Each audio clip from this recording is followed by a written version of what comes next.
आलार कालाम गौतम बुद्ध के समकालीन एक दार्शनिक एवं योगी थे।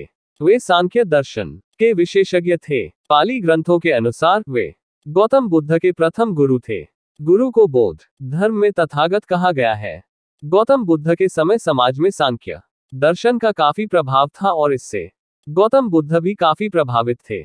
उनकी भी इच्छा थी कि सांख्य दर्शन का अध्ययन करें और इसलिए वे वैशाली के आश्रम में जा पहुंचे, जहां गौड़ी धर्म के आदिवासियों के पहले धर्म गुरु पारी कुपार लिंगो संस्थापक के 12वें गौड़ी धर्म गुरु उत्तराधिकारी आलार कालाम लिंगो रहते थे।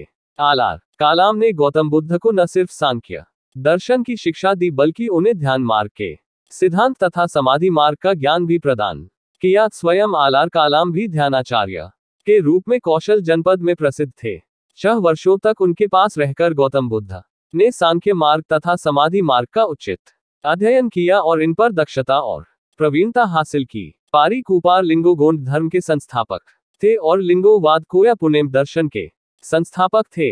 गौड़ी धर्म के 12वें धर्मगुरु आलार कालाम ने लिंगोवाद कोया पुनेम के तत्वज्ञान को सांख्य दर्शन के रूप में सबके सम्मुख प्रस्तुत किया। लिंगो दर्शन के तत्वज्ञान को आर्यों ने प्रायः नष्ट कर दिया था, परंतु यह आलार कालाम के ही अटूट प्रयासों का नतीजा है कि लिंगो तत्वज्ञान को न सिर्फ नष्ट होने से बचाया है, उन्होंने तत्पश्चात उसमें एक नई जान भी फूंक दी थी। कपिल मुनि ने सांख्य दर्शन लिंगोवाद कोया पुनेम पर आधारित सांख्य सूत्र की रचना की।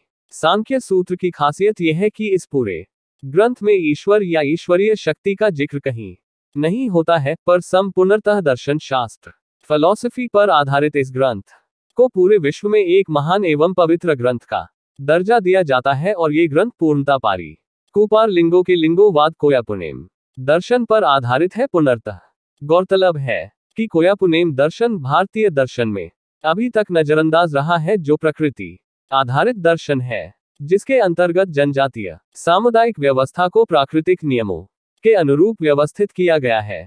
उदाहरण स्वरूप टोटम व्यवस्था को लिया जा सकता है।